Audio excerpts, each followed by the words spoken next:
Praise the Lord. நாள் 189, ஜூலை 8ற்கான வேத பகுதி. சங்கீதம் 137 முதல் 139 வரை. சங்கீதம் 137. பாபிலோன் ஆறுகள் அருகே நாங்கள் உட்கார்ந்து அங்கே சீயோனை நினைத்து அழுதோம். அதன் நடுவில் இருக்கும் அலரி செடிகளின் மேல் எங்கள் கிண்ணறங்களை தூக்கி வைத்தோம். எங்களை சிறை பிடித்தவர்கள் அங்கே எங்கள் பாடல்களையும் எங்களை பாழாக்கினவர்கள் மங்கள கீதத்தையும் விரும்பி, சீயோனின் பாட்டுகளில் சிலதை எங்களுக்கு பாடுங்கள் என்று சொன்னார்கள். கர்த்தரின் பாட்டை அந்நிய தேசத்தில் நாங்கள் பாடுவதெப்படி? எருசலேமே, நான் உன்னை மறந்தால் என் வலது கை தன் தொழிலை மறப்பதாக. நான் உன்னை நினையாமலும் எருசலேமை என் முக்கியமான மகிழ்ச்சியிலும் அதிகமாக எண்ணாமலும் போனால் என் நாவு என் மேல் வாயோடு ஒட்டி கொள்வதாக. கர்த்தாவே, எருசலேமின் நாளில் ஏதோமின் புத்திரரை நினையும். அவர்கள் அதை இடித்து போடுங்கள், அஸ்திபாரம் மட்டும் இடித்து போடுங்கள் என்று சொன்னார்களே. பாபிலோன் குமாரத்தியே, பாழாய் போகிறவளே, நீ எங்களுக்கு செய்தபடி உனக்கு பதில் செய்கிறவன் பாக்கியவான். உன் குழந்தைகளை பிடித்து கல்லின் மேல் மோதி அடிக்கிறவன் பாக்கியவான். சங்கீதம் 138. தாவீதின் சங்கீதம். உம்மை என் முழு இருதயத்தோடும் துதிப்பேன். தேவர்களுக்கு முன்பாக உம்மை கீர்த்தனம் பண்ணுவேன். உமது பரிசுத்த ஆலயத்திற்கு நேராக நான் பணிந்து உமது கிருபை நிமித்தமும் உமது உண்மை நிமித்தமும் உமது நாமத்தை துதிப்பேன். உமது சகல பிரஸ்தாபத்தை பார்க்கிலும் உமது வார்த்தையை நீர் மகிமைப்படுத்தி இருக்கிறீர். நான் கூப்பிட்ட நாளிலே எனக்கு மறு உத்தரவு அருளினீர். என் ஆத்துமாவிலே பலன் தந்து என்னை தைரியப்படுத்தினீர். கர்த்தாவே, பூமியின் ராஜாக்கள் எல்லாரும் உமது வாயின் வார்த்தைகளை கேட்கும்போது உம்மை துதிப்பார்கள். கர்த்தரின் மகிமை பெரிதாயிருப்பதினால் அவர்கள் கர்த்தரின் வழிகளை பாடுவார்கள். கர்த்தர் உயர்ந்தவராயிருந்தும் தாழ்மையுள்ளவனை நோக்கி பார்க்கிறார். மேட்டிமையானவனையோ தூரத்திலிருந்து அறிகிறார். நான் துன்பத்தின் நடுவில் நடந்தாலும் நீர் என்னை உயிர்ப்பிப்பீர். என் சத்துருக்களின் கோபத்துக்கு விரோதமாக உமது கையை நீட்டுவீர். உமது வலது கரம் என்னை இரட்சிக்கும். கர்த்தர் எனக்காக யாவையும் செய்து முடிப்பார். கர்த்தாவே, உமது கிருபை என்றும் உள்ளது. உமது கரத்தின் கிரியைகளை நெகிழவிடாதிருப்பீராக. சங்கீதம் 139. ராக தலைவனுக்கு ஒப்புவிக்கப்பட்ட தாவீதின் சங்கீதம். கர்த்தாவே, நீர் என்னை ஆராய்ந்து அறிந்திருக்கிறீர். என் உட்காருதலையும் என் எழுந்திருக்குதலையும் நீர் அறிந்திருக்கிறீர். என் நினைவுகளை தூரத்திலிருந்து அறிகிறீர்.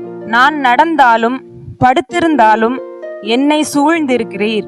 என் வழிகளெல்லாம் உமக்கு தெரியும். என் நாவில் சொல் பிறவாததற்கு முன்னே இதோ கர்த்தாவே, அதையெல்லாம் நீர் அறிந்திருக்கிறீர்.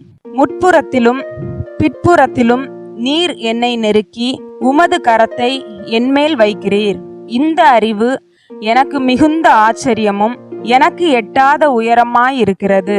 உம்முடைய ஆவிக்கு மறைவாக எங்கே போவேன்? உம்முடைய சமூகத்தை விட்டு எங்கே ஓடுவேன்?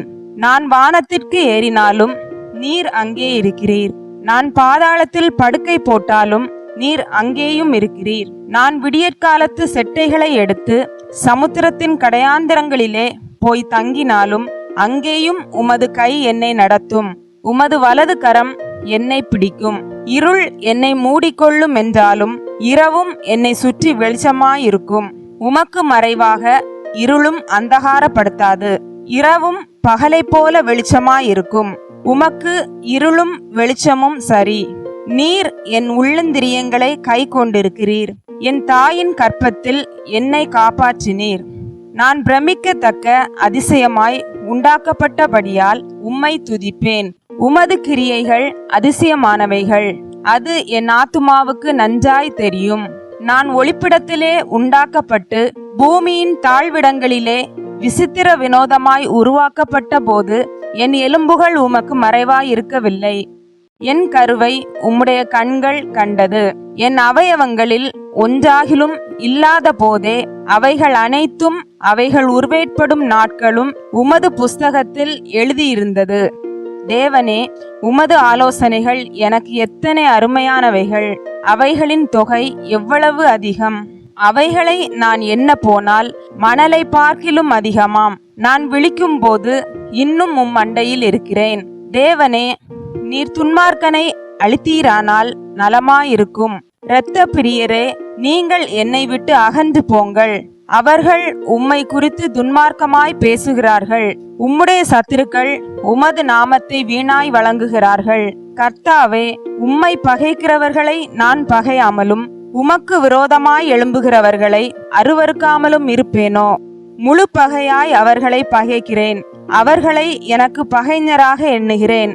தேவனே, என்னை ஆராய்ந்து என் இருதயத்தை அறிந்து கொள்ளும். என்னை சோதித்து என் சிந்தனைகளை அறிந்து கொள்ளும். வேதனை உண்டாக்கும் வழி என்னிடத்தில் உண்டோ என்று பார்த்து நித்திய வழியிலே என்னை நடத்தும். இன்றைய நாளிற்கான வேத பகுதி வாசித்து முடிந்தாயிற்று. தேவனுக்கே மகிமை உண்டாவதாக. ஆமேன். இன்றைய நாளிற்கான வேத பகுதியிலிருந்து ஒரு கேள்வி. எங்கே சீயோனை நினைத்து அழுதோம்? இன்றைய நாளிற்கான வாக்குத்தத்தம் சங்கீதம் 138:3. என் ஆத்துமாவிலே பலன் தந்து என்னை தைரியப்படுத்தினீர். இந்த வாக்குத்தத்தத்தின்படி கர்த்தர் நம்மை ஆசீர்வதிப்பாராக. ஆமேன்.